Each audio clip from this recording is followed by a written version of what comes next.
এই মুহূর্তে বায়তুল মোকাররম মসজিদের উত্তর গেটে বসে আছি আমি সহ আমার ছোটো ভাই শাকিল।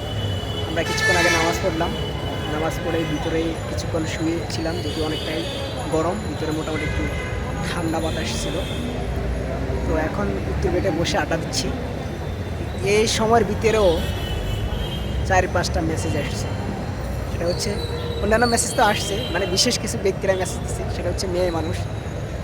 তো মানে অনেকেই বিশ্বাস করে না, এই জন্য আমার ছোটো ভাইকে দেখালাম যে ছোটো ভাই দেখো যে মেয়ে যে শুধু মেসেজ দেয়, তাও মেসেজ দেওয়ার পর আমি মেসেজ সিন করে নেই, মেসেজ যে চ্যাট লিস্ট আছে ওটা আমি ডিলিট করে দিচ্ছি। অর্থাৎ যেহেতু আমি মসজিদের সামনে এবং মসজিদ থেকে আমরা বাইর হই নাই, এই জন্য অবশ্যই মিথ্যা কথা তো প্রশ্নই আসে না। ছোটো ভাই একটু বলো যে আমি তোমার যে দেখাচ্ছিলাম মসজিদের ভিতরে একটা দেখালাম, তুমি মসজিদে কাজে লাগাইতেছে, আসলে মসজিদে বসে মনে করছে যে আসলে মসজিদে বসে কিছু কোনো কথা বলে তা সত্য বলে গণ্য করা হবে, কিন্তু আসলে তা বানোয়াট, তা মিথ্যা।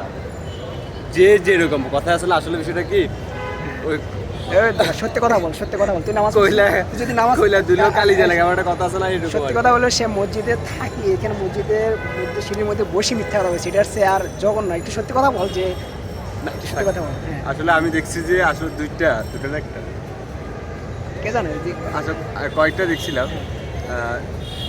তারা কেমন আছো, কি করো, বা এই তো জিজ্ঞাসা করা সত্ত্বেও তাদেরকে আসলে পুরা মেসেজ তাদেরকে সব কিছু ডিলিট করে দিচ্ছে।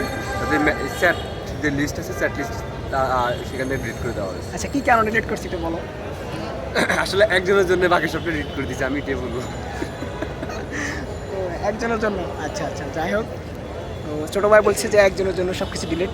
আপনি কি এই একজনটা দেখায়? হ্যাঁ, একজনের কথা বলে কি সবাইকে দেখাবে? সবাইকে সবাইকে মানে যতজন আছে সবাইকে বলবেন যে আমি আসলে তোমার জন্য বাকিগুলো ডিলিট করে মেন দিচ্ছি। কথা হচ্ছে আমি একজনের জন্য সবাইকে মানে কি বলে ডিলিট করে দিচ্ছি। ডিলিট করে দিছি, সুতরাং একজনের জন্য অপেক্ষা করতেছি। সো তুমি আর কি বলবো, কি বলো। হ্যাঁ, সো ওই যে একজনের জন্য বাকি সবটা বাদ দিচ্ছে, সে একজন যেন এরকমই গুরুত্ব দেয়। আচ্ছা আচ্ছা, ঠিক ওই আছে। জায়গা থেকে ছোটো ভাই আমি- যে কথাটা বলছে ওই কথাটা অবশ্যই, আর আমার মনে হয় তুমি একটু মনের মধ্যে গাঁথি রাখাটাই মনে হয় বেস্ট, ভালো হবে।